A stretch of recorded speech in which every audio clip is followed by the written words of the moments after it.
कि आदमी उनको पसंद कर रहा हो या नापसंद कर रहा हो, मंचों पे नाम लेना मजबूरी हो गई है, कार्यक्रमों में शामिल करना मजबूरी हो गई है।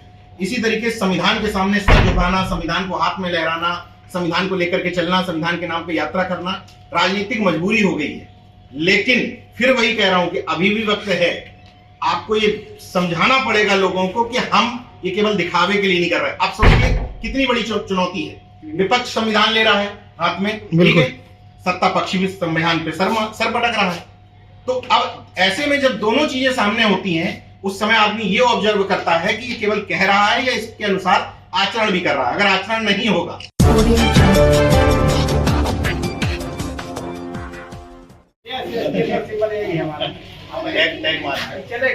नीरज भाई लखनऊ पहुंचे हैं और आज आपने महापरिनिर्वाण दिवस बाबा साहब की पूर्व संध्या पर प्रोग्राम अटेंड किया और जो संविधान की चर्चा हुई है, संविधान को लेकर जो चिंताएं व्यक्त की गई हैं, खासकर सरकारों से जो नाराजगी है, उस पर क्या कहना है? देखिए, संविधान तो इस समय राजनीति के केंद्र में है। हम लोग जो बातें पिछले 7 साल 8 साल से कर रहे थे, अच्छी बात यह है कि विपक्ष की राजनीति के केंद्र में वो सारी चीजें आ गई हैं। एक बात मैं बार बार अपने तमाम मंचों पर कहता हूं कि बीजेपी से एक राज्यसभा सांसद रहे हैं सुब्रमण्यम स्वामी जी, उन्होंने जयपुर के कार्यक्रम में कहा था, मुझे बहुत अच्छे से याद है, कि हम संविधान खत्म करने की, हम आरक्षण खत्म करने की घोषणा नहीं करेंगे, लेकिन आरक्षण को वहां तक ले आएंगे कि उसके होने ना होने का कोई मतलब नहीं रह जाएगा।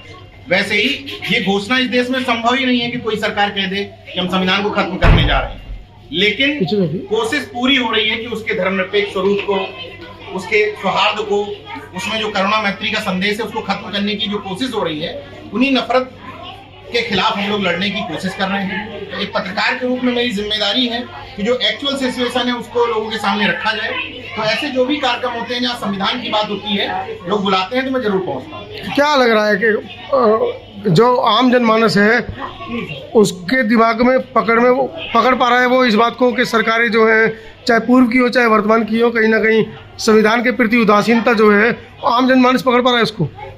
पकड़ पा रहा है दोनों दो अर्थों से देखिए जी। जो सामाजिक कार्यक्रम होते हैं उनमें लोग आ रहे हैं, उनको चुप कराइए। जो सामाजिक कार्यक्रम होते हैं उनमें जो भीड़ आ रही है, आप उस तौर पे देखिए, या अगर राजनीतिक तौर पे भी देखना है तो इस तरह के माहौल के बावजूद लोकसभा चुनाव में जिस तरह का परफॉर्मेंस दिया, मुद्दे दो ही थे, संविधान खतरे में है या आरक्षण खतरे में है। इन मुद्दों के आधार पर अगर वोट किसी पार्टी को ज्यादा मिल रहा है तो पहली सीट जनता के साथ साथ उन पार्टियों की भी जिम्मेदारी है, विपक्षी दलों की भी, वे समझें कि हमें किस वजह से वोट मिला है, और संविधान केवल हाथ में लेके टहले नहीं, बल्कि उसके अंदर जो लिखा है उसका जो मूल सार है उसको अपने जीवन में उतारे और अपनी पार्टी में। विपक्ष ने संविधान को लेकर चले और बड़ी एक जीत भी हासिल की, जिसकी उम्मीद वर्तमान में दिख नहीं रही थी, क्योंकि सभी लोगों का आरोप है कि ईवीएम में गड़बड़ी है।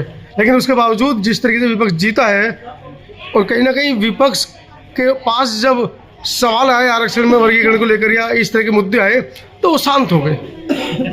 मैंने अभी मंच से भी कहा जी, मैं जब राहुल गांधी जी से मेरी मुलाकात हुई थी तो उनसे भी मैंने ये बात कही थी कि भाषण से ज्यादा लोग आचरण फॉलो करते हैं। एक ही काट की हांडी बार बार नहीं चढ़ सकती। आप जिस चीज का डर दिखा करके आपने कुछ सीटें हासिल कर ली किसी भी विपक्ष ने, अब आपको ये बताना पड़ेगा लोगों को कि नहीं, मैं वास्तव में संविधानवादी हूँ, मैं वास्तव में मानववादी हूँ।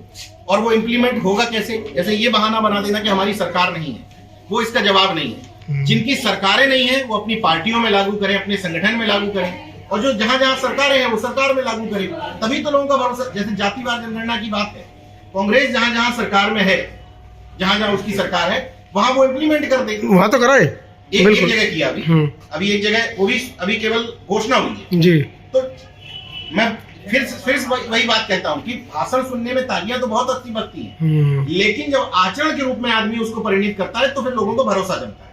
तो अब विपक्ष जिन मुद्दों को लेकर इस बार ठीक ठाक सीटें पा गया, उसकी जिम्मेदारी है कि अगर वो स्थायित्व चाहता है कि वो वोट बैंक आपके पास रुका रहे, तो फिर आपको अभी से लेकर के आगे चुनाव तक ये साबित करके दिखाना पड़ेगा कि जिन चीजों को लेकर आप चुनाव में उतरे थे, उन बातों के साथ, उन मुद्दों के साथ अभी भी टिके हुए हैं। लेकिन लगता है कि क्या टिके हुए हैं? न्याय यात्रा निकाली है, भारत जोड़ो यात्रा निकाली है, और भी दूसरे संगठन है, खाली एक संगठन को नहीं लेते, बाकी दूसरे भी संगठन है।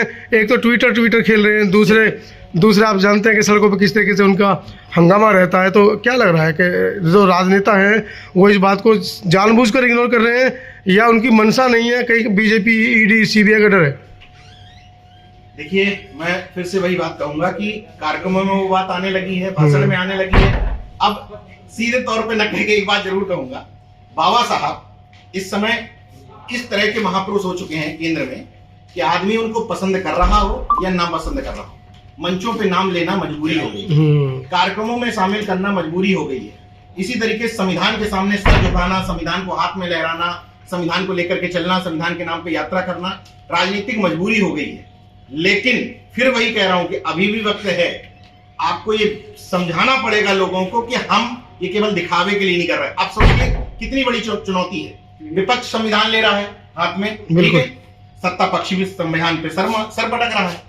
तो अब ऐसे में जब दोनों चीजें सामने होती हैं, उस समय आदमी ये ऑब्जर्व करता है कि ये केवल कह रहा है या इसके अनुसार आचरण भी कर रहा है। अगर आचरण नहीं होगा तो आगे ये कहानी फ्लॉप हो जाएगी। अच्छा, मन से आपने अभी 22 प्रतिज्ञाओं का भी जिक्र किया, और इस तरह के कार्यक्रम में जब हम लोग जा रहे हैं, वहाँ पर लोगों को देख रहे हैं, तो कहीं ना कहीं 22 प्रतिज्ञाएं जो बाबा साहब ने दी नागपुर से, उसके ऊपर चर्चा कम है, या लोग डर रहे हैं उससे कि 22 प्रतिज्ञा लूंगा तो फिर देवताओं को छोड़ना पड़ेगा। मैं एक दूसरी बात कह रहा हूँ, 22 प्रतिज्ञाओं पे मैंने छुआ और निकल गया जी। उसकी वजह क्योंकि ये इस प्रोग्राम में सीधे 22 प्रतिज्ञाओं का कोई मतलब नहीं, क्योंकि सामाजिक न्याय की बात की और संविधान की बात की। तो मैंने यहाँ आपको देखिए, वैसे मैं पाखंड विश्वास पे ज्यादा बोलता हूँ, लेकिन मैंने आज उसको कम छुआ।